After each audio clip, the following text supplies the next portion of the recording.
Hello, everybody, and welcome to another edition of the Mirror Gaming Walkthrough, the weekly gaming news show full of spicy takes and juicy gossip. And my, oh my, have we got an entire banquet of juicy gossip to dig into this week? Because a little story may have broken earlier this week regarding Microsoft and its seemingly endless pursuit of Activision Blizzard. Some big news there with regards to the acquisition. We'll be diving deep into that, probably for the majority of the show. There's lots to be said. Elsewhere, is Warzone doing a Fortnite? Well, that remains to be seen as well. What's happened to the Call of Duty that we once knew? And laser eyes in a Call of Duty game, really? Well, apparently that's the world we live in now. And then finally, word on the street has it that EA is making a single-player Black Panther game. So it's all this and more in today's edition of the Mirror Gaming Walkthrough. Let's roll titles.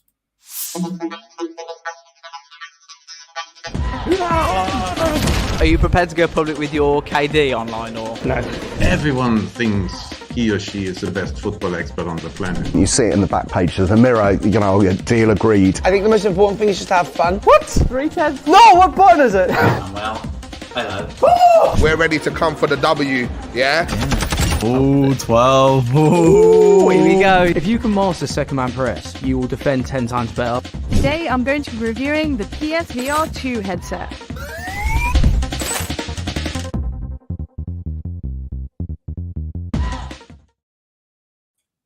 Oh yes, and we're back for another edition of the Mirror Gaming Walkthrough. I am gaming content creator Aaron Potter, and it's my pleasure to say that I'm joined by the one and only Nathan Bliss. So Aaron has gone.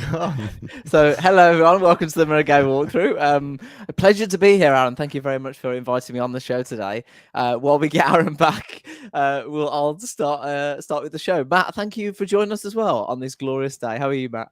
I'm just glad it's not me having the technical difficulties this time. It was going to happen. Sorry for that, guys. Thanks for taking it, Nathan. That was the but thanks for having me. I've ever seen. Yeah, right. Thanks for having me. Pleased to be here. I've had a week off, so I've come back to just an absolute onslaught of just juicy gossip. So I'm looking forward to sort of getting into it. The best type of onslaught, isn't it? Exactly. The only type that is relevant. Absolutely.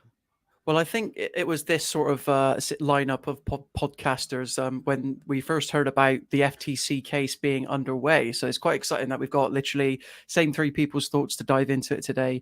So yes, unless it wasn't already clear, Microsoft is over. Is it? Microsoft has won its case against the FTC. So following a recent week-long legal battle against the FTC, that's the Federal Trade Commission for those who aren't aware, in US federal court, in which Xbox higher-ups like Phil Spencer and Sarah Bond were given the chance to make their case against the regulator's initial decision to block its $68.7 billion purchase of Activision. The judge has decided to approve Microsoft's acquisition of Activision Blizzard after all this time. The decision comes just under 2 weeks after several revelations about the video game industry were revealed, such as Xbox's plans to buy Sega and side note. And Well, side note, other companies as well. Yeah. The US court's decision essentially now means that Microsoft will have to be able to close the deal prior to its July 18th deadline, proving it's willing to work around the UK restrictions that come as a result of the CMA's decision to block the Microsoft Activision deal. European regulators have given the deal the go-ahead as far back as May, so it's only the UK now where Microsoft is struggling to get the deal over the line. So just one final hurdle to go, but this court decision really pushes it ever closer, close as it ever has been before. And Aaron, do you want to pick up where you left off?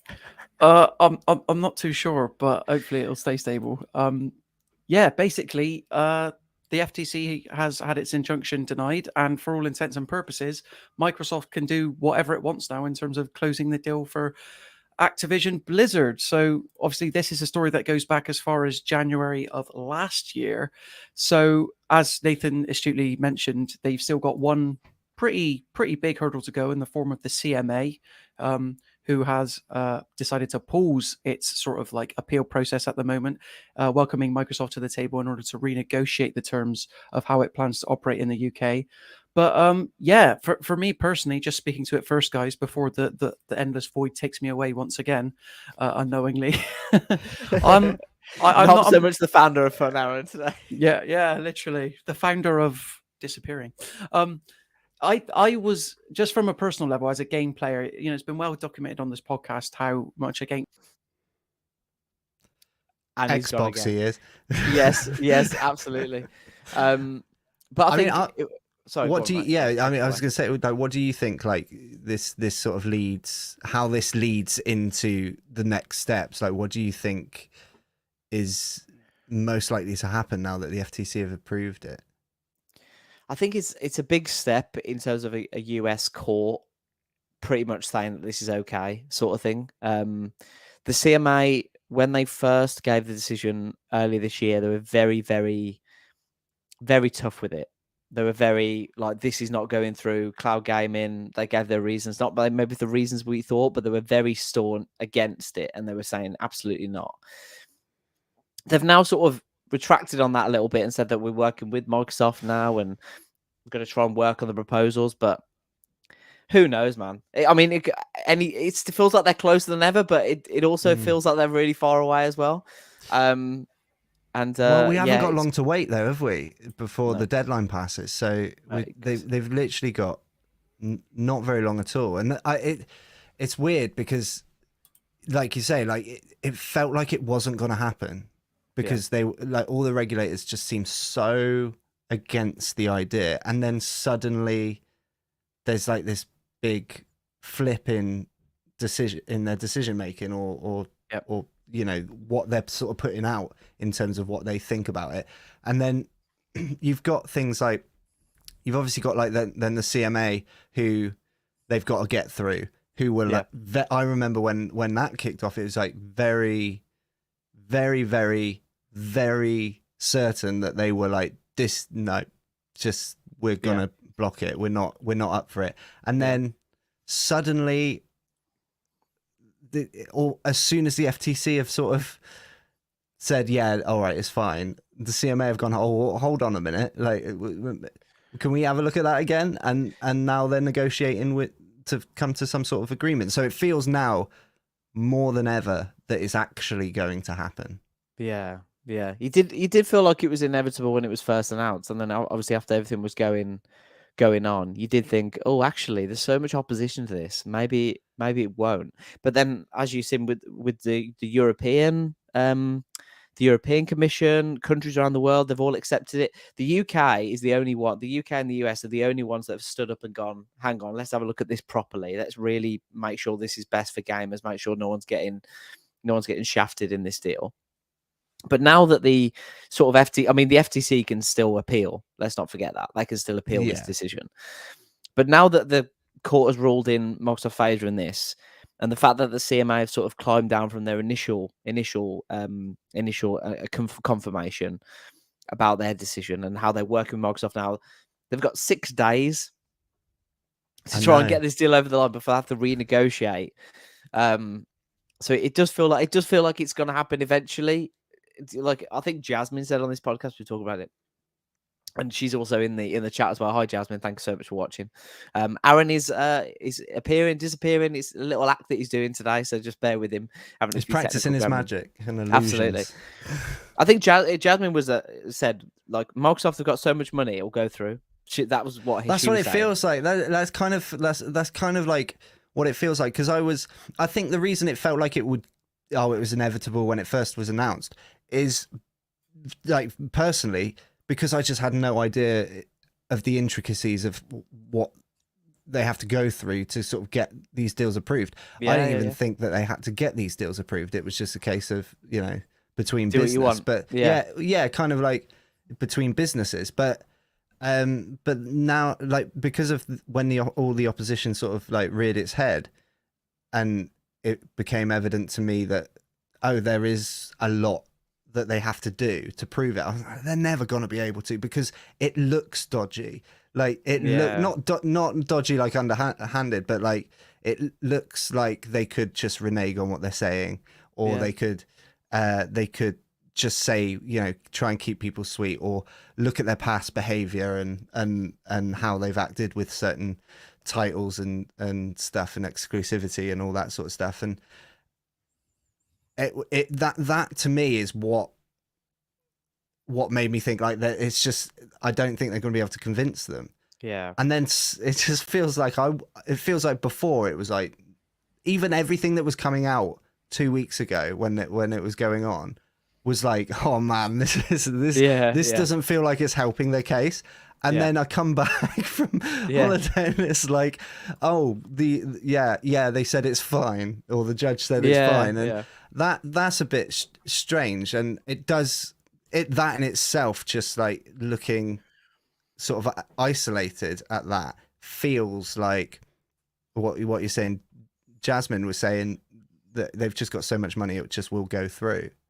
Yeah, it was strange, wasn't it, to hear it come out, because Xbox and Phil Spencer were very honest, more honest than I thought that they should be. Honest to the point where I thought it was going to hurt them. Yeah, absolutely. Yeah, because they were saying about how they bought Bethesda because Starfield was going to be exclusive. They said about making other titles exclusive to their platforms. So they sort of admitted that that's what they'd done in the past, but then also in the same breath turned around and said, we're not going to do that with Call of Duty. Like, forget what we've done in the past. We're not going to do it now.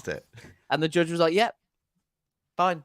But I think the difference between a court decision and a regulator is that a judge has to hear both sides and then decide who has the best argument, right? Whereas a regulator can look at everything, look at all and then make one decision. And just say no or yes. Yeah. The FTC relied so heavily on Jim Ryan's testimony, who's the PlayStation boss. They've relied so much on his testimony for the actual facts of the case and what it shouldn't go through, from a rival to Xbox.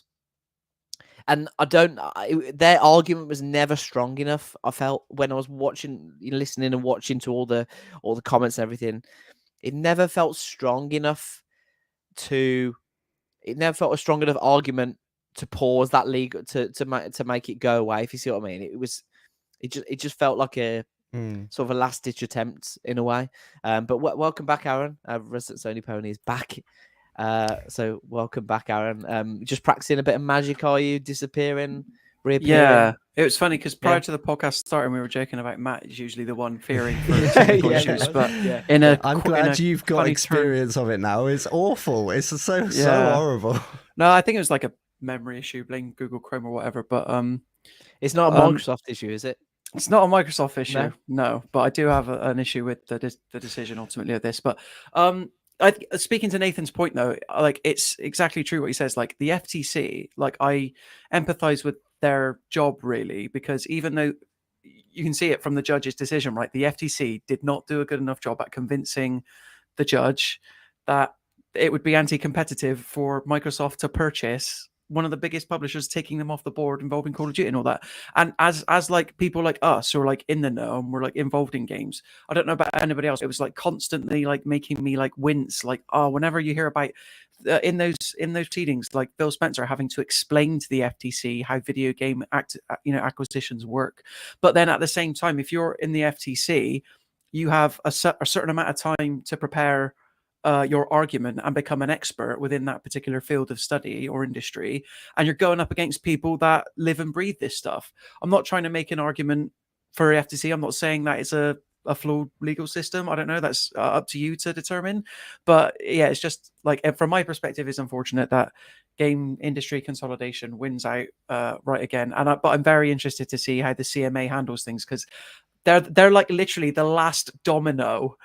And obviously Microsoft could like close this deal and just operate differently in the UK via licensing. Like, they could publish it under a new brand, or like, I don't know, create an entity called Microsoft UK or Microsoft Britain or something and release Activision games in this country that way.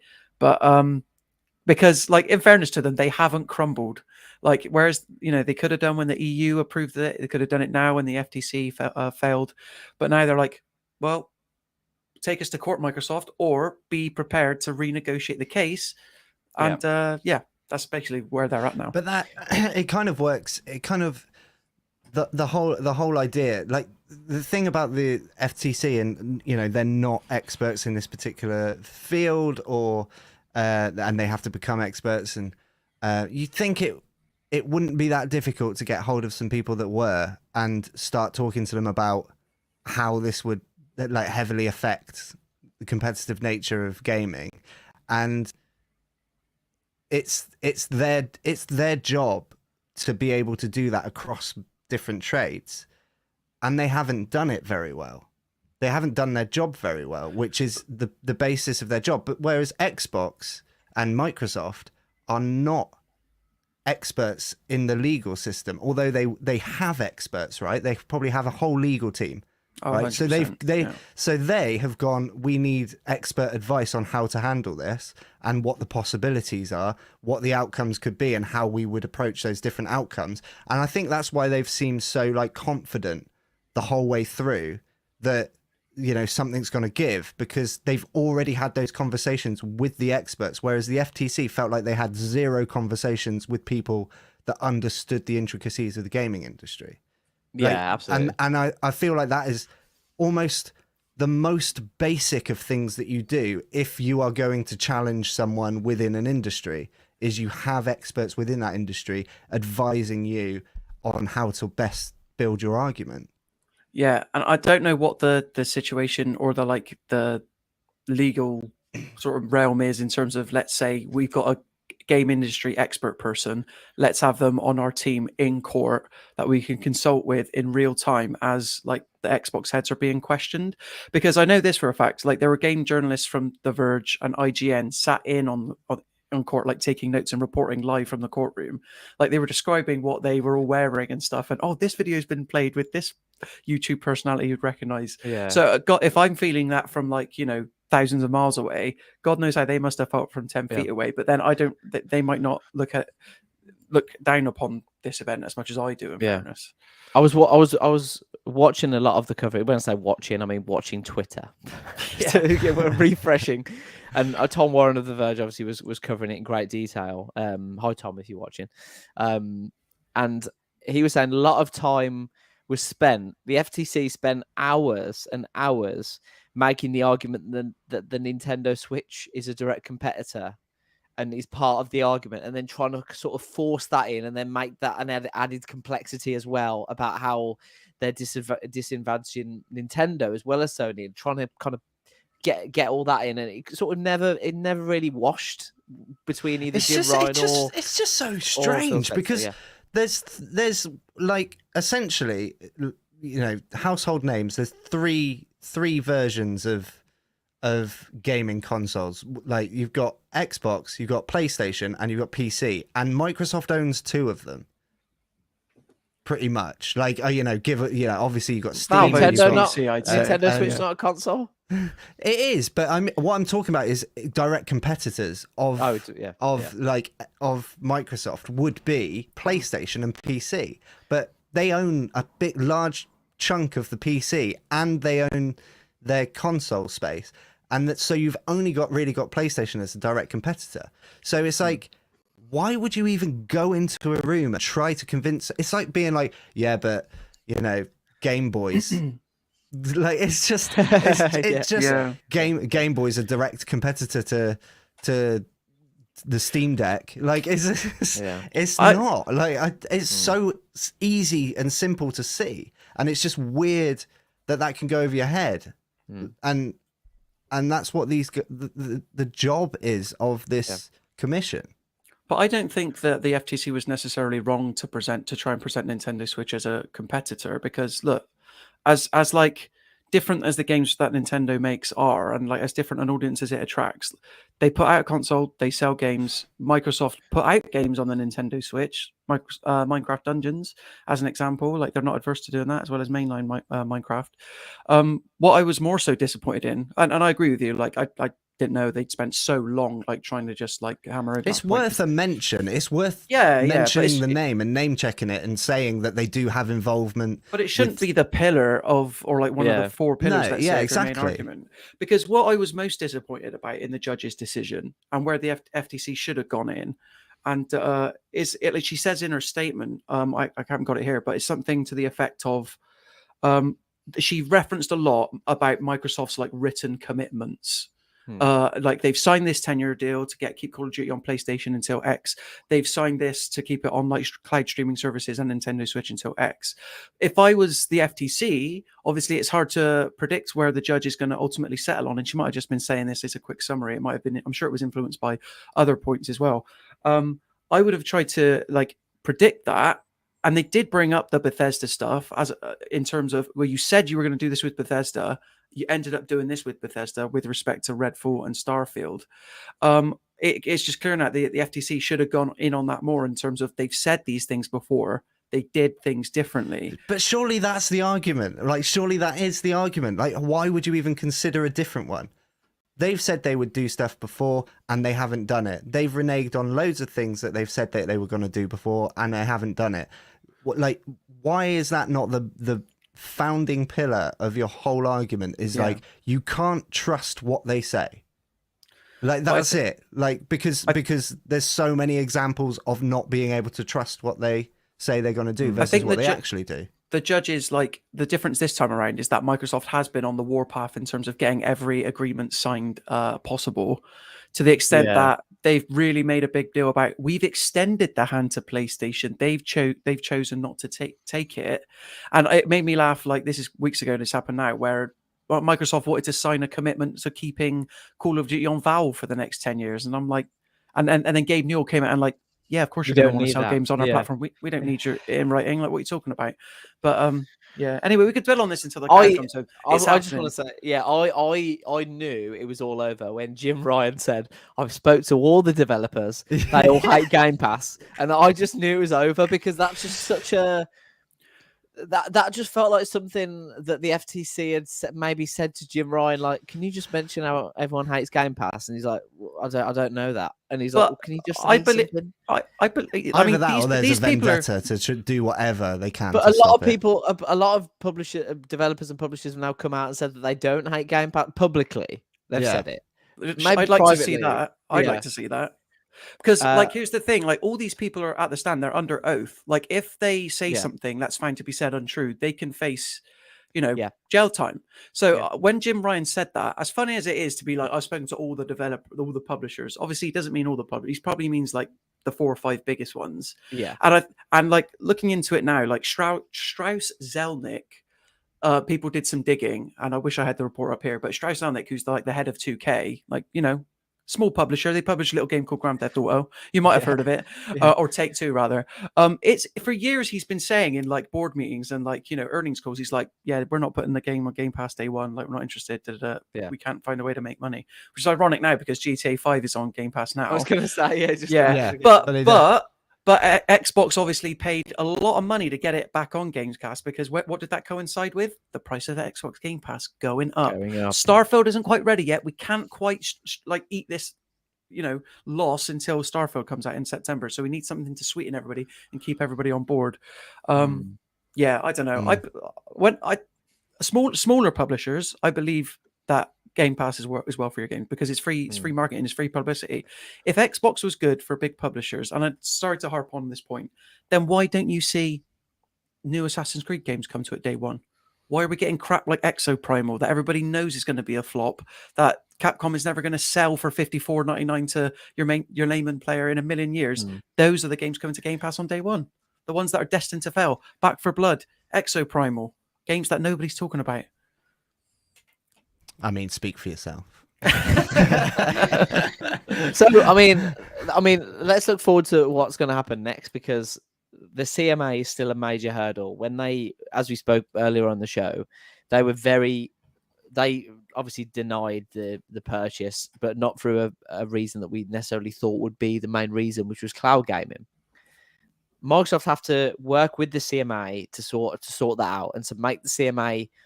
To give the CMA some idea about we're not going to make the cloud gaming space so anti-competitive. We're not going to own everything. Maybe try and play down the size of the industry and all that kind of stuff. And when the CMA initially denied the deal, they suggested a number of different remedies which could easily not make the deal go through, but to help the deal go through. And they were either selling off the part of the business that deals with Call of Duty, One. Two would be selling off the Activision segment of Activision Blizzard. Two. The three, selling off both the Activision and Blizzard segments. The CMA's other possible solution would be the prohibition of the merger altogether, which is not a solution. A solution. Yeah. That's Not like A solution. they couldn't be don't do further it. apart from the outcomes that they want, is what I'm Yeah. hearing. Do you know what No, I that's mean? what I mean. So Yeah, when yeah. we talk about it's closer than ever, and the CMA is the final hurdle. In everywhere but the UK, it is closer than Yeah. ever. Like they could close Yeah. it right now. Like Yeah, they Yeah, could but it's close it closer now, in yeah. the UK too because they've withdrawn their appeal and they're actively negotiating. Which So- I saw an interview. I can't remember what outfit it was with a former like representative of the CMA who was quite high up. Like he was like head honcho of the whole thing, and he was saying it's very unusual for the CMA to like re-enter negotiations after they've already given their final full stop decision to open that or even like consider opening that.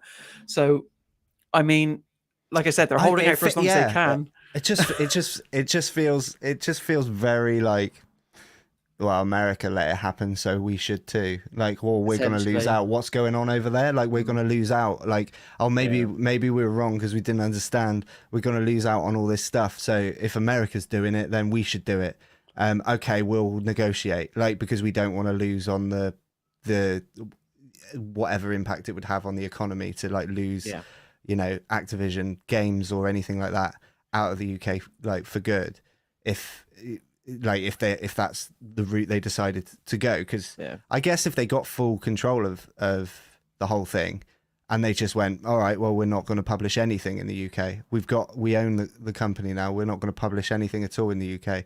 Like, I don't even know if that's signups a in the UK possibility. would skyrocket if that was the case. But yeah. That's the thing. But like I assume that that's something that could happen potentially. Not that it would or it's likely, but it could happen.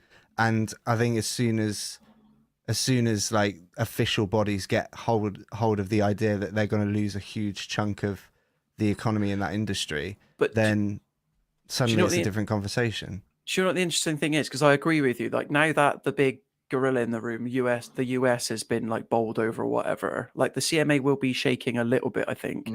But I remember when the CMA's decision initially came through, and then obviously quick as clockwork, Microsoft were like, okay, we're going to appeal this decision.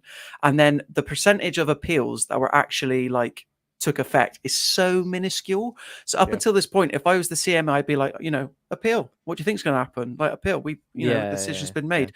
Like, and obviously we've talked about the FTC potentially appealing. That I would argue is a bit irrelevant now because the deadline's coming up. And that's probably not going to happen. On the CMA, so straight after the US federal court decision, a CMA spokesperson sent out a press release to all the press. So we stand ready to consider any proposals from Microsoft to restructure the transaction in a way that would address the concerns set out in our final report. In order to be able to prioritize work on these proposals, Microsoft and Activision have agreed with the CMA that a stay of litigation in the UK would be in the public interest, and all parties made a joint submission to the Competition Appeal Tribunal to this effect. So basically confirming they're working together to try and appease the concerns, and also that the appeal has been shelved for now. Which that statement to me sounded very soft compared to what we got back early this year. But then there was a follow-up statement that Bloomberg got, which was then going back to that hard stance again, where in a follow-up statement provided to Bloomberg, the regulator said merging parties don't have the opportunity to put forward new remedies once a final report has been issued. They can choose to restructure a deal, which can lead to a new merger investigation. Microsoft and Activision have indicated they're considering how the transaction might be modified, and the CMA is prepared to engage with them on this basis. The discussions remain at an early stage, and the nature and timing of next steps will be determined in due course. That sounds like, hang on, the CMA are going, hang on a minute, like this isn't just a tick box. Like they need to seriously renegotiate the whole transaction and how it's done. So it's far from over at this stage in terms of what's going to happen. They've got 6 days to close this deal. The deadline is the 18th of July. If they don't close it before then, they need to renegotiate the whole deal and go through this process again, potentially. Do you think they will? No, Aaron, I don't what mean. Do you think they'll do it I in don't- 6 days? But do you think they would if they just say deadline passes and now they have to restructure the whole thing? Do you think they'll just give up, or do you because judging from their how they've acted through this whole thing, they'll just start again until it happens? I don't know, man. I don't know. Will they do any? It's like what Elon Musk with Twitter, isn't it? He tried to get out of it, he couldn't, so he had to do it to save face. I mean, I think they he had could to do it because do they care otherwise- more about their wallets or more about their public persona? I think that's the question that you'd have to ask at that point. But I don't know what Aaron thinks. Well, the other little spanner in the works, which I like, is that if they don't close the deal by July 18th, they have to pay Activision Blizzard $3 billion as a penalty for not completing it in time. And I'd much Bobby rather. Kotick is there. I saw Whatever a happens, he's got. What I he's saw a got, he's got. disgusting figure amount of money that he's be awarded if this obviously happens.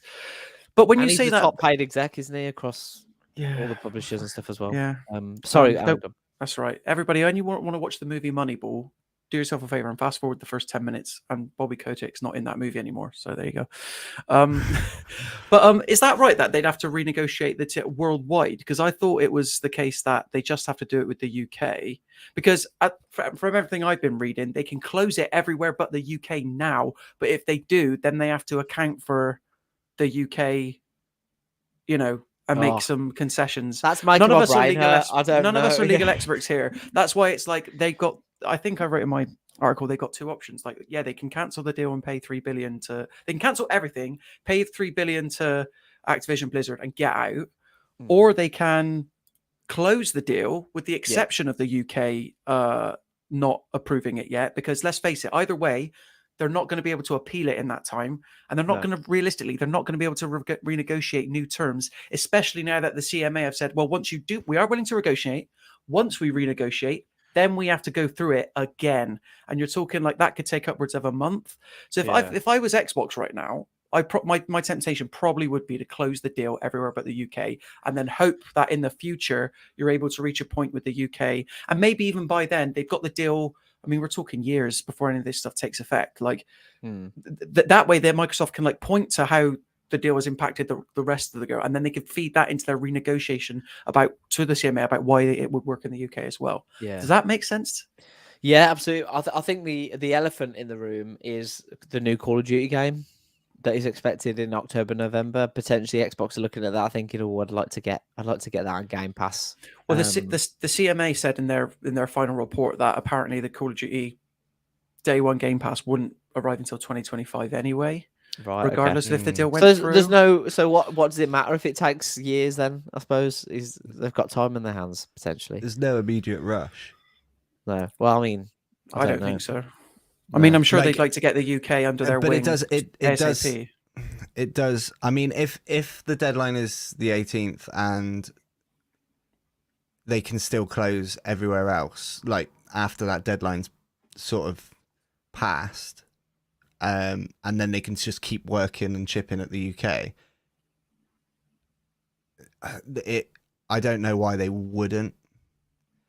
Like really, They've come so far. Like they're not going to back away. Because I mean, even if you close the deal and you're like, right, we'll figure the UK out in over the next 12 months or whatever, or shorter or longer period of time, however long it takes. They're still going to benefit massively from the rest of the world. Of like and also if you're committing that much money to an acquisition, then how is the UK market? I know the UK market is big, but is the UK market big enough to warrant not doing it in the rest of the world? Potentially, and there's another thing as well that I'm just reading about, which is the FTC's antitrust lawsuit, which is a separate lawsuit, which doesn't start until August the 2nd, which is way past the deadline. So that's another spanner in the works as well. There's a lot of legal. I mean, none of us are legal experts. Everybody, when you throw around nearly 70 billion, there's a lot of T's to cross and I's to dot, isn't there? Do you want Aaron's advice, Microsoft? Keep your 70 billion, make a good game, make invest in Whoa, biggest what? franchise. What? make 70 new games instead of buying 4 franchises. Or Do you know what I one mean? really good one. Well, that as well. Well, that costs 70 billion. I like to think, let's say, like $1 billion for his budget for a game. We found out as part of this case that the price of The Last of Us Part 2 was 220 million. Yeah. What an The most absolute expensive game- bargain! The most expensive game ever made was like 820 million or something. Oh, have you seen some of the? So budgets? you could literally make the most 70 of the most expensive games ever made. Like for less than 70 billion easily. Yeah. The talk Because, of GTA 6 is $1 billion, isn't it? The talk roughly around that. So you could game make will make 70. it. yeah. You could make GTA 70 5 I think GTA was 6. just over 500,000. $500 million. Half a billion, sorry, 500 Billion, million. yeah. Yeah. But obviously that's a very unique case where GTA makes its money back in like the day of release or And something then, crazy. like they've made so much money. But like it speaks to a wider issue and something that, you know, I think I've been saying since the beginning is that it's not a money issue. Like it's not that they can't afford to make these games. It's like the talent's just not there. They've not cultivated the talent. They tried to when they formed the initiative, but now you can see why, you know, Sony, you know, Naughty Dog, Insomniac, Housemarque buying up all these studios that on the cheap compared to what Microsoft's paying for Activision Blizzard. Like Microsoft has money, but it doesn't necessarily equate to good game. Yeah. Do you know what I mean? You need to go around the supermarket. You need to find the top quality flour, the top quality bread flour. You know, the whole meal organic. You need to get the good quality geese, not the cheap stuff. You need to get the good stuff. Put it in the bread maker and be patient. But Microsoft just doesn't do that. It's what they call in the biz all the gear, no idea. Like it's just they just can't seem to get it. Like they can't recognize the talent in the smaller studios and develop them into something like special. Yeah. Or if they do, it's like, you know, once in a blue moon. So yeah. But so if their goal is to buy everything up, then I think they probably will like steam ahead. And to be honest, I wouldn't be surprised that even in 6 days the CMA have completely U-turned. Like I wouldn't be surprised. But I don't know if they themselves can, because that was their final report. Do you know what I mean? Like the fact that they've opened themselves up to renegotiation, I think, is somewhat unprecedented. When they say something about a modification to the how it's like, how big is that modification got to be? Like, it probably doesn't have to be that big in the grand scheme of things. So they probably just, to technically do it, they probably just need them to do this one thing, and then we can class it as a modification to the terms, and then we can. And then we've got to resubmit and reapprove it. You go through it, but like they probably got an idea before they even go through the process, like whether or not it's going to pass, because based on the sort of conversations they've had with them. Say the big winners. The big winners out of all this is the lawyers. Raking it in. Raking it in. Imagine. So much. Absolutely. Just on that as well, the winners and losers. If this deal does go through, if we think it will go through, how will this affect the gaming landscape? How will Microsoft buying one of the biggest publishers in the world, how will that change the gaming landscape, and how will you see Microsoft once it goes through as well? Will it change? I don't think it will at first. I don't think anything will be noticeably different apart from Call of Duty on Game Pass, which obviously would change the landscape massively in terms of like whether people buy the games or not, instead of like subscribe to Game Pass to get it. Like that's the only difference I can see in terms of how people like acquire the game. But in terms of like like exclusivity and all that stuff, nothing is going to happen quickly. But I guarantee you, I predict right now, at some point it will become, if it goes through, at some point Call of Duty and future titles will become Xbox exclusives at some point, because I think the whole plan from the start was to make it exclusive, but they've got to go through all of it's like if you're buying something and it's like, right, okay, we got to commit 10 years to non-exclusivity, but after that we can, you know, this franchise has been going for however many years, like decades at this point, like another decade. We got one more decade to go through, and then we can like make it.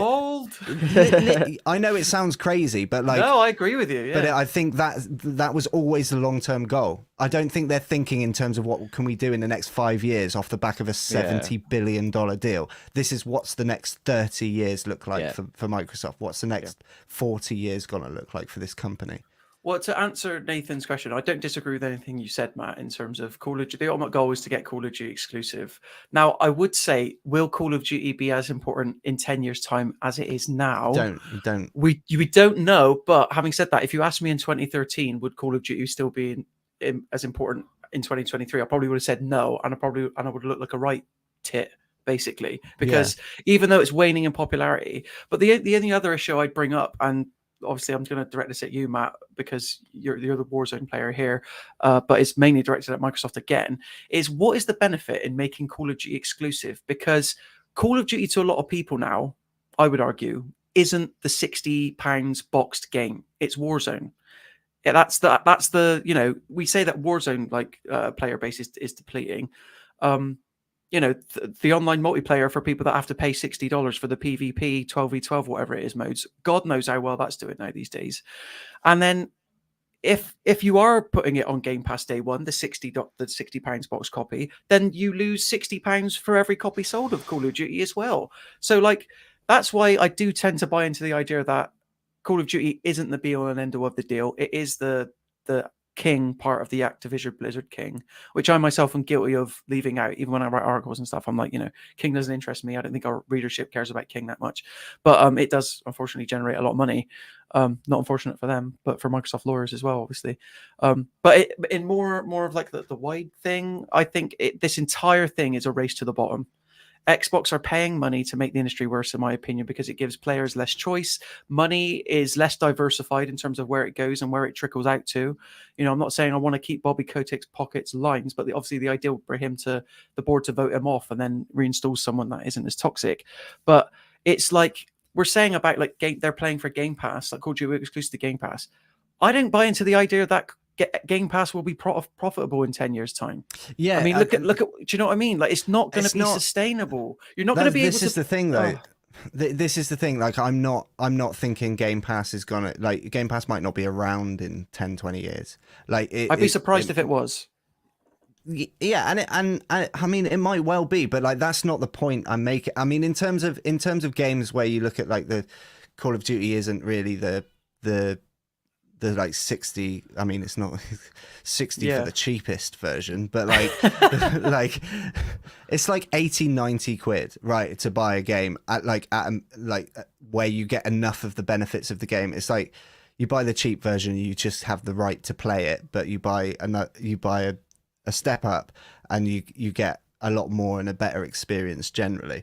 But generally just on launch, though, Modern Warfare 2 was like their best-selling game of all time. People will still buy the titles. People are still buying the titles. The Call of Duty community is really like it's two things: they're forgetful and they're fickle. Like out of three things, and rageful. but a great combo. We always hope that the next one is gonna be better. Like that's that, and we will buy it to see. So, and we will go through that several times. And I'm only just getting to the point. I know I'm gonna buy Modern Warfare 3 when it comes out.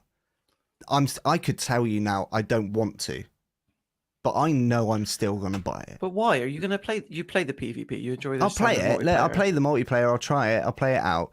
But the thing the multiplayer, because of the integration into Warzone, things like leveling up guns, getting special edition skins, like all of that sort of stuff that they throw in, you can do all of that a lot quicker and in quick like bursts of like how go in and play a multiplayer game for like, rather than playing like Battle Royale over and over again and being on for 3 hours, you can go and play like half an hour and level up a gun like on a multiplayer game. So it has a purpose that feeds into Warzone. So Warzone is like a pillar, and then all the games are around it, but people still buy them because they feed into each other, and then they're not exclusive. Like then you can buy the game, and you can just play the game. You can download Warzone, you can just play Warzone, but your experience is gonna be shoddy because you don't have what everybody else has. So you have to keep, in order to keep up and have a fair level playing field, you have to have everything. And obviously, every time you load up Warzone, there's a big advertisement saying, "Buy this is the latest Call of Duty, buy Modern Warfare 3 or whatever." And the I would argue the in-game purchases far outstrip what the game would be as well. We've seen that with FIFA over the years. They don't release this data, but I would say if you look at the average consumer and you look at across everyone that's played Warzone but not paid for Modern Warfare 2, the average, I think they've probably spent more than £60-70 on Warzone skins or a battle pass. I mean, battle pass on its own is like 20 quid, 30 quid. Yeah. So, but they're spending 70 billion to get 100% of a cut that they're currently getting 20% of a cut for, which is, still going to take you years to recoup those costs. And obviously, Bobby Kotick at the stand was like, or it came out in legal documents, I think it was when Sarah Bond was being questioned, they were like, we had to concede profit share on Call of Duty to keep it on Xbox. And similar to what I was saying about Bethesda the last time we were on the podcast, it's like, I'm sure PlayStation doesn't have the best relationship with every publisher it works with as well. But the fact that Bobby Kotick is like slapping around Xbox for the better part of a phrase, saying, we're going to take our games off unless you let us get more revenue. When after hearing stuff like that, I'm like, I mean, Xbox, I guess you have to buy these companies because they clearly don't like working with you as is because you're not selling enough consoles. That makes it work. Do you think it is that? Do you think it's sort of a... Do you think it's in the back of their mind all the time, Microsoft? They talked about Starfield potentially going to PlayStation. They talked about Bobby Kotick said he'd take it to PlayStation if we didn't reduce. Do you think there's that sort of in the back of their mind? They're thinking, guys, these games could just disappear. Like we need to do something. Yeah. Like if we don't buy Call of Duty, it'll go to PlayStation. If we don't buy Bethesda, it'll go to PlayStation. We can't afford to. So is it just the sort of? Is it maybe not that they're thinking long term? It's just thinking, we just need to make sure that we don't lose it short term. It's a lot of money to spend to make sure that you're not pushed out of the market. I think I don't know why Xbox are still in it personally, because they can't make video games and they can't sell consoles. So the only thing they've got Games Pass and it doesn't make money. There, I've said it again. You made me say it. I think that there is it's one of their only tools, money, to be competitive, because they're not competitive.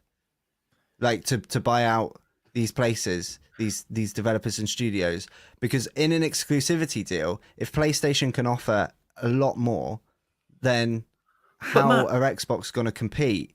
And I'm not, by the way, Aaron, I'm not saying that that's like poor old Xbox. I'm saying it's because they're not competitive. They don't. But this is what listen where it listen counts. To yourself. Hearing this from let's pretend I'm a judge. Hearing you say Xbox aren't competitive. They don't put the effort in. They don't get results from their current lineup. Me as a judge going, right, and you want to purchase another publisher so you can do as poor a job that you're doing with the, all the studios you've got now. Yep, here you go, have them. It doesn't make sense. Why should they be rewarded because they're throwing their money around? They shouldn't. We can't make games as is, so we're getting other people to make games for us, except when we get people to make other games for us. They turn out less good than That's what I'm saying. Oh, I know, but I literally agree with you. But I'm like, it makes them even more baffling. At every pitfall, Xbox is like proof that they cannot do it. So why are you fighting to stay in an industry that you're terrible at performing well in? Maybe this is just capitalism. Maybe this is capitalism at its finest. I know why. It's because games make more money than films, music, and TV combined. Yeah, that's what it is. And Microsoft also, I think, but they're not bringing anything to the table. They're not adding value. Everything you're doing, other than Game Pass, which doesn't make money, PlayStation, Nintendo do better. That's like objective, guys. Like you can't argue against it. Yeah, it's all about the games, guys. I think it's all about the games. I think the pull for Xbox is the idea of an ecosystem, like that is a bit more accessible. An entertainment system. Almost like it's when you look at PlayStation, like I completely agree. Like I think they have better games. I think the games that they have on offer, like even on like PlayStation Plus and stuff, are just generally, even like the cozy games, like they're just better, right? They're just a lot of them that are PlayStation exclusives. Just they work. They're not like buggy or clunky. And then you've got titles that you're always like, oh yeah, I've heard about that. That looks good. And they've got a lot of that going on, even on just PlayStation Plus. The one thing I don't like about PlayStation is just kind of that, really, is like there's so much, like for example, if you want to play online on PlayStation, you have to pay. You have to pay to be able to play online. Like I already pay for the internet. Like, come on. And I don't have to do that on PC. So it like the different, and obviously like Xbox, like I said earlier, they own a chunk of that real estate. Yeah. So the only thing I don't like about PlayStation is being boxed into a corner of like, this is your only option if you want to play this game on this console. Like for example, I think this is where the gripe comes from for me, and I think it's more of a personal experience. NBA 2K does not work on PC. It is terrible on PC. It like the controller doesn't work. You go to play games in My Career and it stops. You can't skip forwards like when you're benched. There's lots of problems with it, and no, they don't try to fix it ever. So your only option to play that game on that, like for me, I've got a PlayStation finally back. I've got a PlayStation, and if I want to sit down in the evening on my sofa and play a game, it's going to be on the PlayStation. And so my only option to play 2K is to play it on the PlayStation if I want it to work. Why can't you play it on the Xbox? Because I don't have an Xbox. Why don't you have an Xbox, Matt? Because I never thought about buying one, if I'm honest. Because for me, like I'm, when I started gaming, I was very green, and PlayStation was the name. Hey, Xbox is perfect then, if you're green. Xbox is green. Literally. So I that's something that I kind of don't like about PlayStation, is just the lack of that they're boxing you in by releasing good games on their console, and they're not available anywhere else. That's like saying, because if you go somewhere else, I'm not going to watch Chelsea play football. They got too many good players at Chelsea. I don't want to see them play. No, but if you go to Asda to buy a Snickers and it costs you £3, and then you go to Aldi and it costs you £1.60, where are you buying your Snickers from? It's PC Aldi in this scenario. Yeah, but then that PC's got that over Xbox as well. No, I know, but the thing is like Microsoft, Microsoft own a lot of the ecosystem of keep saying PC. This. I don't really understand what you mean though, because who owns Windows? When you buy a game on Steam, who gets that money? It ain't Microsoft. Steam. Yeah. And I've already said Mixer went well for Xbox, didn't it? I've already said that Steam is. No, I know. Like obviously there's you've got Epic, you've got different places you can go on, but that's what the draw of PC gaming is. But Xbox has something that is Xbox Game Pass, and the fact that Microsoft own the whole infrastructure in which you play the games. But they get that money regardless of if you're playing games on a PC or not. I'm not talking about money. I'm not talking about money for them. Like, I'm not talking about who gets the money. I'm talking about who spends the money. The real estate, though. Yeah, who spends the money and who does it go to? No, I don't care about who it goes to. That's what I'm saying. It's Microsoft not about. Does. It's yes, but this isn't the point I'm making. You're taking my point and making it mean something else. Right, I'm lay it out to me. If my money can go further one place than another, what I like is when companies can recognize that and give you options to be able to have the so just say for example, you go and buy a game, and like I say, in a different shop, right? And this is just the traditional old hat way of thinking in my eyes. But like, you go into one game shop and you buy a copy of a game, but in another game shop, that same copy is cheaper. Then I'm not buying it from this game shop anymore. I'm going to this one. And it's not about who's getting the money. It's about who's spending the money. And some companies are very good at building an ecosystem that gives you a bit more freedom with those choices. PlayStation has zero freedom when it comes to where you spend your money and what you and how much it costs. So that's the only thing that But your argument is that Xbox offer more freedom because they make PCs. It's not even an argument. It's just a point. What I find that I like more about PC gaming, which is more leaning towards Xbox because I don't have an Xbox, more leaning towards Microsoft. What I enjoy about that is the freedom. I think we're talking about two separate arms of Microsoft here, because I'm like fixated on Xbox, whereas you're like Microsoft by de facto Xbox. No, I'm saying because Xbox Game Pass, like that's what I'm saying. The ability to be able to pay like a small subscription and have access to everything and not have to do things like pay to play on like games online, and also, you know, the companies that have games on these consoles that don't have versions that work. Like not everybody owns a PC, an Xbox and a PlayStation. So charging me 130 quid to be able to play NBA 2K 24 versus the fact that I can't play it anywhere else because it won't work on PC, and I could spend less money to get it on PC, but it won't work. Is like, it's more of I know you're going to say, but you can that's not PlayStation's fault. That NBA that's not PlayStation's fault. It's not PlayStation's fault, right? But I'm not saying like it's so hard to explain this. Like I can't. Yeah, I don't. I'm trying to keep with you, Matt. I'm trying to keep with you. I'm not. Yeah. Should we? Anyway, I'm not talking. Call of Duty's good these days, isn't it? I'm not talking about PlayStation, whether it's PlayStation's fault. It's their inability to implement any kind of ability to shop around with their games. But again, it's another thing though. They do, because you can buy their games through multiple retailers at a different price point physically. You know, I know Xbox allow you to do that too, and even there's arguments to say that PlayStation's slowly but surely bringing its games to PC. I just I think I'm misunderstanding you, but like I can't understand that. I don't think I'm explaining it very well, to be honest. Right. I can't figure it out. Amazon Prime Day's a thing. We've all been very busy, but the last thing I'll say on it is that I cannot get behind, and this may or may not be what you're saying, Matt. I don't think it is, but I cannot get behind Microsoft on PC getting credit, Xbox getting credit for Microsoft being the de facto UI and operating system on PC.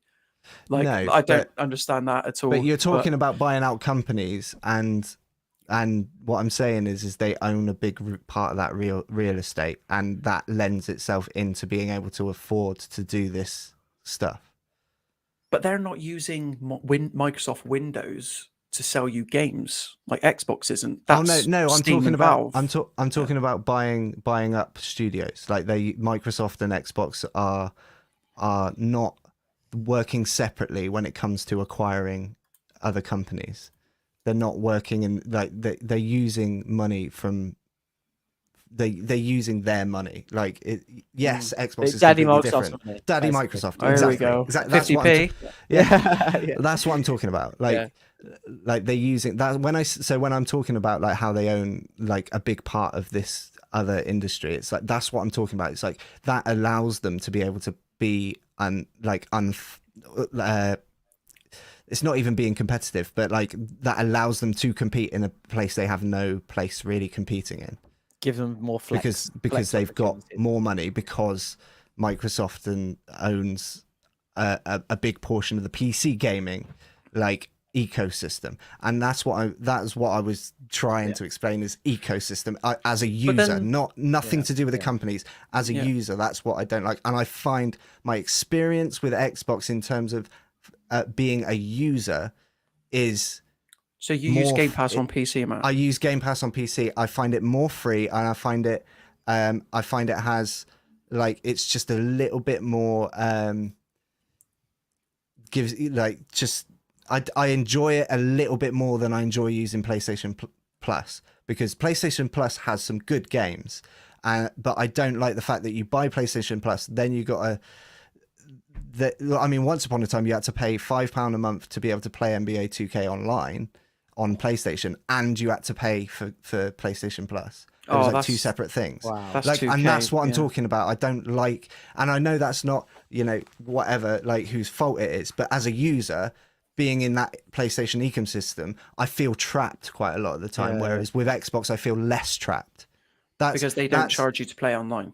Because they don't. Well, yes, and generally, I like especially when Game Pass launched, it was like a lot cheaper, like than what you'd necessarily pay for the like PlayStation Plus Premium or whatever it is on PlayStation. But now it's like well caught up, so it's pretty much neck and neck now. Well, thank you both for giving my voice a rest during that. That was very nice for me to just sit back and watch. So thank you very much for that. But talking of stuff that doesn't work, should we go over to our next topic? I feel like it's time. We've spent an hour on the first topic, so I hope you've enjoyed it, everyone.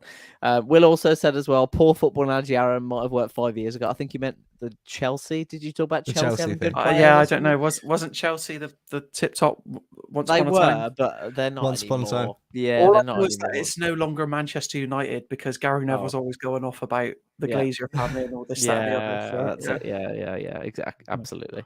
But yeah. Am I taking this? Am I still? I don't know who's hosting anymore. Imagine if I cut off like during like the discussion that me and Matt were having. He hung up on me. What coward? So yeah, story number 2 on this week's walkthrough is Warzone doing a Fortnite? Because Warzone Season 4 Reloaded drops tonight. In fact, it's technically already dropped, so it's worked out perfectly, Nathan. We couldn't have planned it better. With a brand new crossover regarding Amazon's The Boys, which I'm a big fan of the TV show.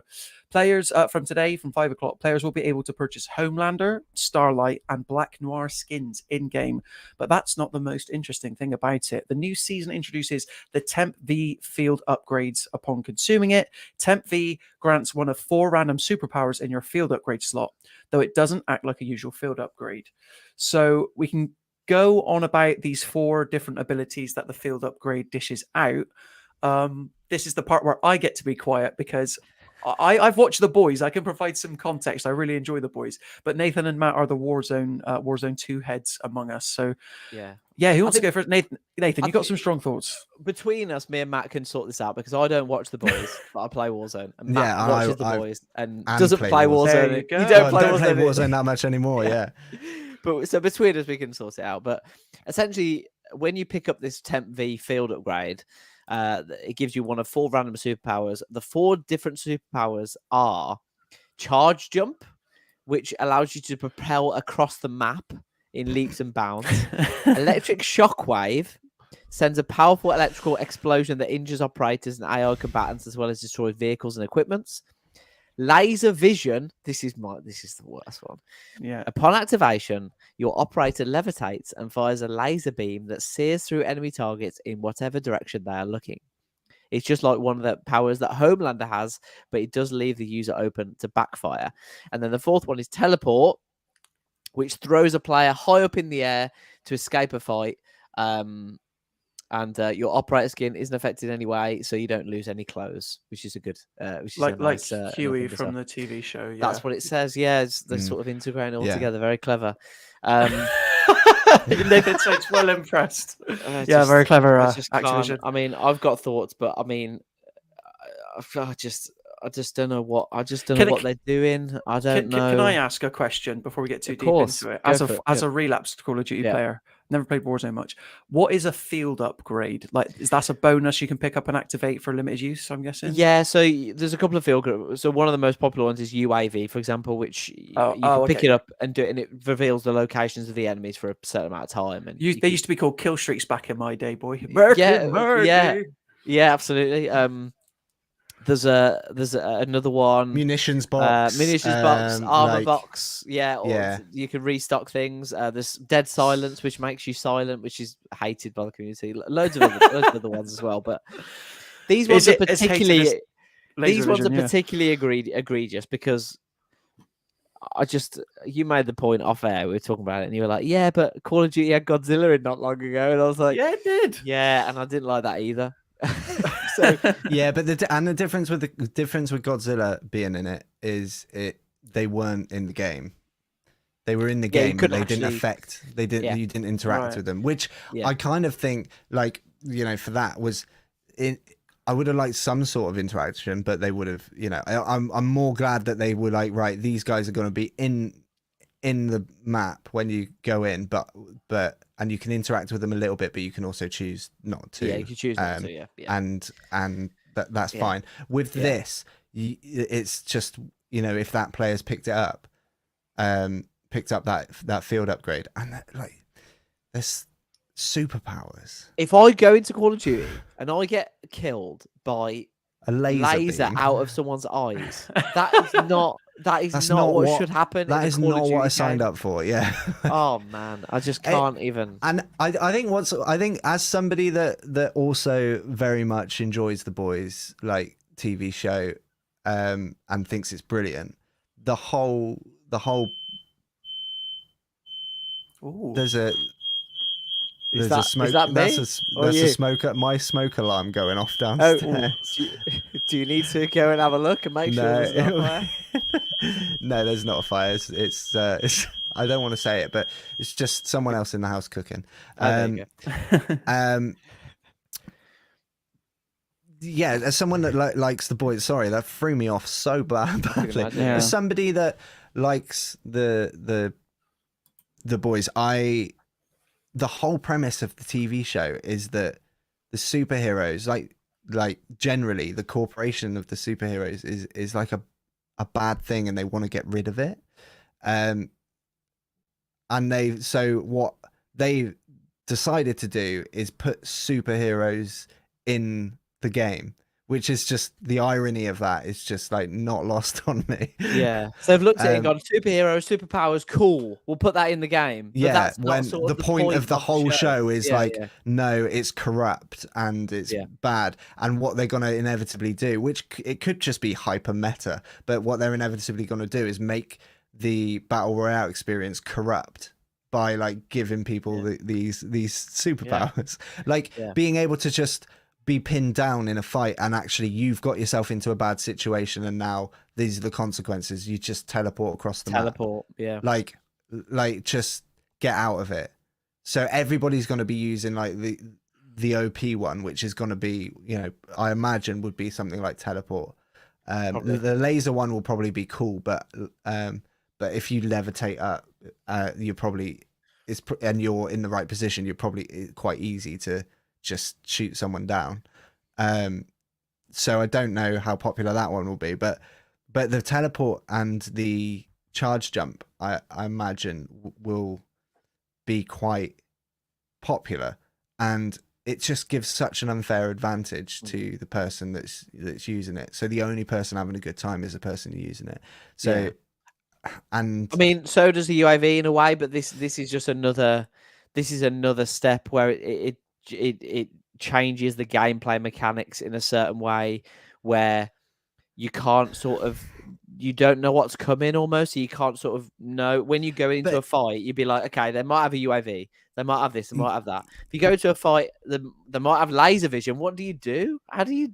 Yeah, like I don't want to enter a fight and then the person just keeps teleporting away. Yeah, like, and everyone that I try and shoot, they're just teleporting away. It's just weird. And also like UAV munitions box, armor boxes, their equipment, it's like they're giving you information or they're giving you ammo. Yeah, which is fair enough in a game where you use guns and shoot each other. Like that, so getting armor plates and ammunition, and then getting information on the location of enemies is you're not getting exact locations. It's not you see a red dot, and I know that it'll tell you if it's above or down, but you see a red dot essentially, and it doesn't say, oh, this one's like in the bottom left corner, just next to the fridge in the kitchen. But it doesn't give you that level of detail. Yeah. Whereas this is like, literally, we can enter a gunfight, you can teleport away, and then now like it's just a waste of time to me. It's just silly, man. It's silly. This is going to be like limited time though, right? Like the Godzilla versus Kong. It'll be through the reloaded edition. season. Yeah, I don't know how long the field upgrades will stay in the game, but like it'll be I imagine it'll be a couple of months. Right, that long. Wow. Unless they decide like this is just like a 2-week thing to launch Reloaded, because they do things like that sometimes. It's almost like they should create a separate playlist where players who don't want these field upgrades to be used or available. Don't get me started on that. Do you know what I mean? I always think there should be separate playlists for. Yeah. Like, well, these aren't these weird things in the game. Yeah, these aren't in ranked, so you can play ranked mode without these. Because obviously ranked's a more serious mode, so there is that. But ranked is also very difficult for casual players. You don't really want to go into that as well. So, for players like me who just play with my mates and stuff, and I'm planning to play later on this week. If we jump into a map. That's why you're really annoyed, because you're playing later on this week. You're like, no, but if we're jumping into a map and like we just get eliminated by a laser vision field upgrade, it's like, where's the fun in that? Like, where's this is the first time I've seen you like this, Nathan. It's just silly. I just can't. It's just the silliness of it. Like, everybody. This is Call of Duty is not a Fortnite. You shouldn't be able to ride dinosaurs, right? You shouldn't be able to do all this silly stuff. I was talking to Jasmine about it, and she was like, "You can't teleport in Fortnite." And I was thinking to myself, "Are you seriously trying to argue that Fortnite's a serious game, sort of thing? You can ride dinosaurs." They're doing the same sort of thing that you might be able to imagine you could do in Fortnite. Yeah, like, that's the thing. That's essentially it. If they put teleporting in Fortnite, it wouldn't be out of place. In Call of Duty, it's out of place. Like, that's what it comes down to. It's so out of place. Call of Duty, in the Battle Royale space, Call of Duty holds the more, it's not space, it's not space, it's not cartoon based, and, like, it's not heavily, like, they do some collaborations with, like, characters from movies and stuff, like, did Bruce Willis and the Terminator. It doesn't affect gameplay, though. But it doesn't affect gameplay. It's like, it's just the skin, and and the whole point is the space it takes up in the battle royale sort of part of gaming is the more realism, like the more, I don't want to say realism because I know that people would jump down your throat and be like, oh, it's not realistic, and like, how it's just a game, bro, and all this stuff. But like, that's the space it takes up. It is a more realistic version of your Apexes and your Fortnites and whatnot. So it's more realistic gunplay, more realistic like tactics and things like that. And this just adds a level of Fortnite into it to me that just doesn't fit. Like, it does not make any sense. Like, feels adding desperate. the skins feels in. desperate to me. Feels desperate. Feels if like I was Ubisoft. Move. If I was Ubisoft right now with X-Defiant, X-Defiant, that's the thing. Yeah, that's the thing. For so long, Warzone hasn't had a proper competitor for so long, and then now you've got things like X-Defiant, you've got Dead Drop, you've got all these games that are coming out. I find it hilarious as well that Warzone is just falling to pieces while Microsoft are trying to buy Activision Blizzard, the one game that they really want to get their hands on. I don't think X-Defiant is going to be a very good competitor. I think Dead Drop maybe, but like, the X-Defiant is just another multiplayer FPS game. The beta was so popular because of being Warzone, the being state so of bad. Warzone. Yeah, but that only lasts for a couple of months and then people go back to it.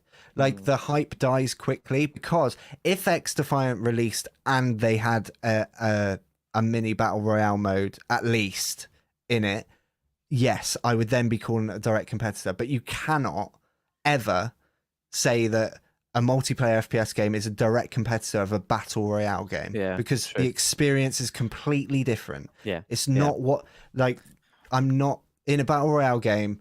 The whole point is like high stakes and decent gunfights. That's what you want, really. They've already talked to X-Defiant is an arena shooter, haven't they? So they haven't. Yeah, they haven't. Battle royale probably isn't coming. It's not going to ever come. Anyway. There's loads of really good multiplayer FPS games that I think are fun, but like, they don't compete with Call of Duty like Warzone, because they don't hold that space of putting any kind of mini royale or a battle royale in their game. Yeah, absolutely. Aaron, as someone who's jumped into Fortnite recently, Do you enjoy that sort of silliness of it, like that sort of arty style? Because I know you've been getting some W's, haven't you, on the game recently? Well, tune in tomorrow on the Mirror Gaming YouTube channel at 3 p.m. BTST potentially BLT. BLT. Oh, don't tempt me. Oh, BLT has just entered Fortnite. Yeah, it's interesting because I was obviously I'd make no secret about that. The fact that I was skeptical of Fortnite for the longest time, just as an outsider, like John Cena versus Goku versus Lord knows who else. I was just kind of like, what's going on? Then I got into the swing of a couple of games, and while I still find it a bit strange that you've got people that like dedicate their entire lives to it, I do see the appeal in how Moorish it is in that. Oh, but I got so close, like ninth. Do you know what I mean? Like playing duos. I'm quite lucky actually because I've been playing with a friend on duos, but as I understand it, Epic play fast and loose with the different game modes that they constantly put in and put out, which would annoy me as a long-time player, to be honest. I do kind of agree with what you guys are saying about Call of Duty was the serious battle royale by comparison, and this in a way it's strange that I know Fortnite's got this sort of like family-friendly sort of presentation, but they've had like pretty interesting characters in the past, like Resident Evil characters, which are like 18 rated game. Nothing quite as gory as the boys, mind you, but I wonder if like the boys crossover was intended for Fortnite and they couldn't make it work or something, and they ended up going with Activision. Probably not, but like I said, I think the collaboration suits the game, like suits Call of Duty, but in terms of skins, maybe weapon skins and different bits like that, that suits because like they've done that with loads of other, like I say, like before, like they've done it with loads of other Nathan's movie in characters. the game. Yeah, Lionel Messi. Yeah, Lionel Messi, the ghost, is my skin. That is a bit. I mean, even I think that's a little bit weird. Like if I get eliminated, I just see Messi flopping on the floor. What was a footballer doing in? It is a bit weird. I mean, Pogba's in it, Neymar's in it. There's loads of different operators. There's new cat operators. There's bunny operators. There's all sorts of stuff. And obviously, it is a bit silly. And I'm not saying that Call of Duty should be this ultra serious game, but. And you should be able to, have it houses itself somewhere in the middle, but it doesn't really suit diving into like I said, from the outside perspective, I love how you've got Godzilla and Kong, Lionel Messi, but laser vision was the breaking point for your go-to Call of Duty player. But having heard you guys both talk to it, I do agree that in terms of its gameplay altering impacts, like let's see how it plays it in the game, the community might as they are wont to do, sort of like lambast. It might, Activision. you might. I think with all of those things, it just depends on like how expensive they make them to buy at buy stations. If they're easy to get hold of, it could be fun for everybody. If they make them cost if it's like $10,000 dollars to like teleport, for example, and you're playing solos. Only the good players are going to get that much money, so only players that are playing all the time. So that then your casual player comes in, and they might get one or two in a session, but you'll have these players that used to have it with the UAVs, like spamming UAVs, there would always be UAVs going because these players were. It would only ever be the good players that were doing that because they could get the money quickly because they could go into most situations and win their gunfights.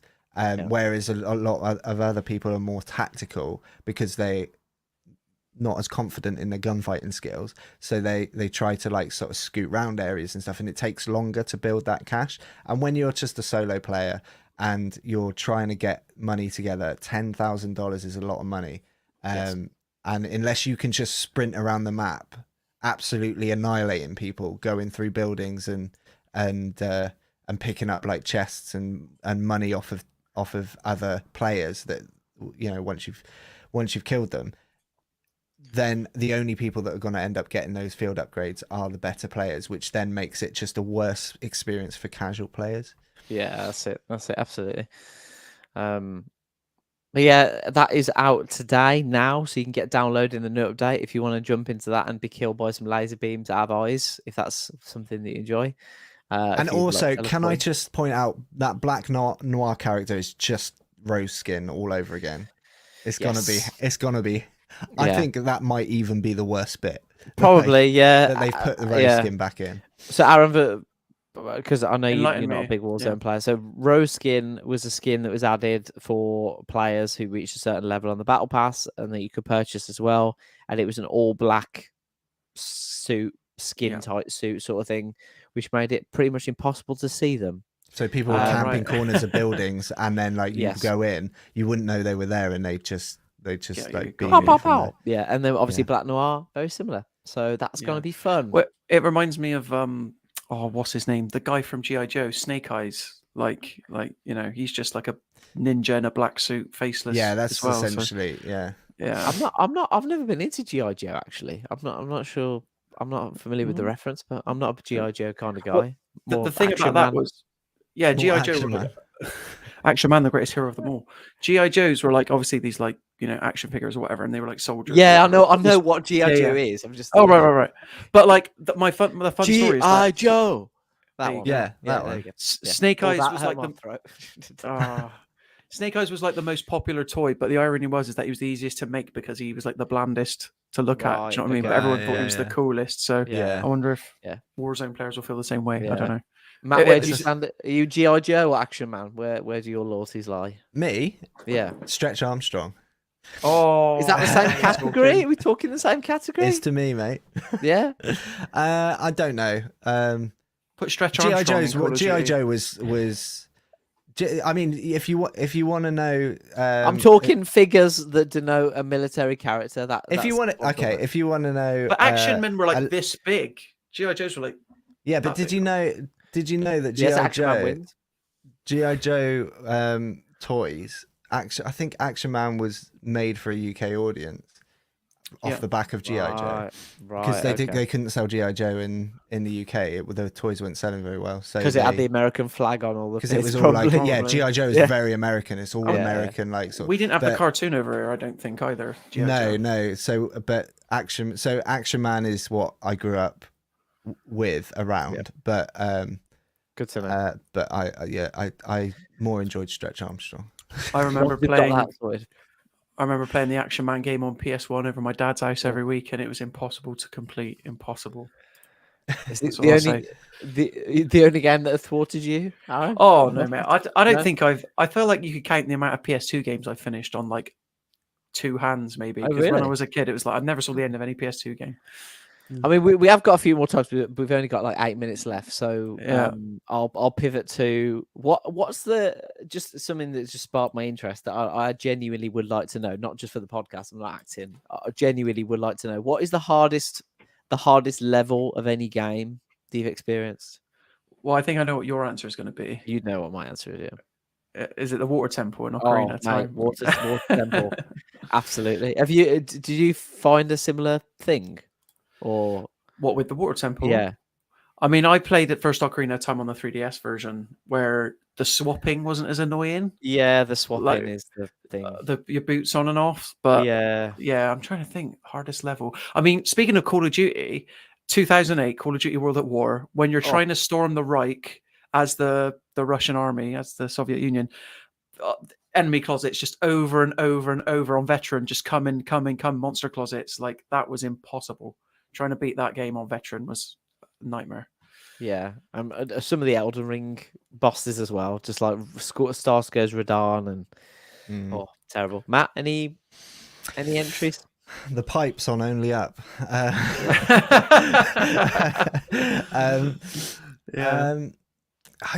fridges in The Last of Us. I just because when I was younger, I didn't really play many games. So it would have been like a particular level on Lemmings or something. Like that's what that's the sort of thing I played when I was younger. But like Lemmings. that was about, or it'd be like, or maybe one of the levels on Donkey Kong, like, because I hadn't had a Nintendo for a little bit. But generally, I'm not really that much into like level based, like that sort of like level based story game. I'm more like those sort of like 2K games or games that don't have that sort of like increasing like difficulty as you go on. But yeah, it's probably some later level in Lemmings.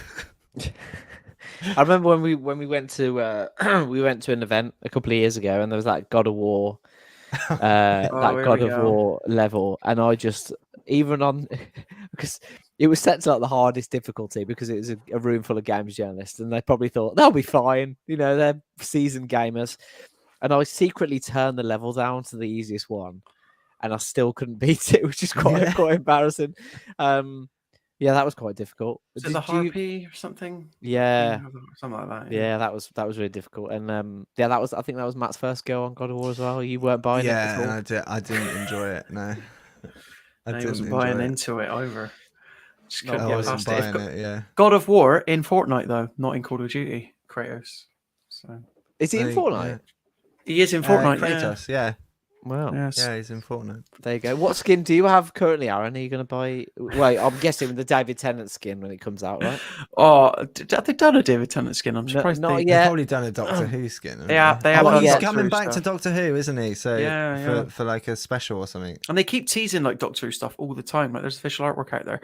But no, at the moment, obviously, because I'm a relevant Fortnite newbie, you'd think I was with just the standard off the shelf skin, but somehow my Epic account's connected with Goat Simulator 3, and I'm a giant goat with a white tank top at the moment, and then my glider is like Butt Stallion from Borderlands. So this is just things that I've over the years unknowingly collected. So tune in tomorrow at 3:00 and you'll see what sort of like stuff I'm like rocking. you've sold That's it to me now. I want to see it. That's still got no back bling though. No back bling, unfortunately. Oh, mate.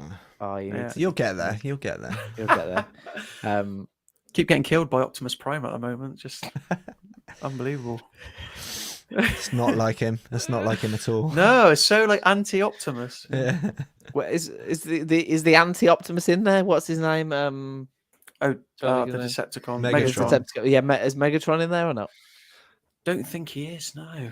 Because Optimus is the like ultimate battle pass boss fight or whatever it is, the last tier, so but Goku's in there. That's all that matters. Everyone Yeah. loves a bit Goku, bit of Scott flying it. will be- Because that's another thing that changed. So that was a similar thing because Goku introduced obviously the Kamehameha in the game, where Goku flew up and sort of destroyed everyone. Sort of thing. That obviously changed the gameplay as well. So similar thing. But can he still do that now though? No, I think they took it out. Because I've not seen that happen. Yeah, I'm pretty sure they took it out. If Scott's not in the chat by the sounds of things, so he can't tell us he's our resident Goku expert. Because if that was the case, then everyone who picked John Cena would be able to keep invisible the entire time, and that's not fair on anyone. That's very true, and that's a great place to leave it, probably. If you just go invisible, because obviously you've been going invisible and disappearing and coming back. Should we just do? Should we all do a Sopranos and just like cut to? I mean, haven't I done enough of those this episode? Yeah, probably. Yeah. All right then, everyone. I think that just about does it then for this week's episode of the Mirror Gaming Walkthrough. Once again, thanks for bearing with us and specifically me in terms of the technical difficulties at the beginning of the show. We marched on, and I think we had ourselves a rather thoughtful and insightful, sometimes quite, I won't say heated, but I'll say warm discussion about the Microsoft FTC. So. I mean, it says it all right there in the name. It's true. It's true. Nathan wasn't the mediator this time. We needed the mediator to return. But anyway, maybe next week. So yeah, Nathan, Matt, thank you very much for joining me. We'll see you next week for even more gaming news gossip on the Mirror Gaming Walkthrough. Bye-bye.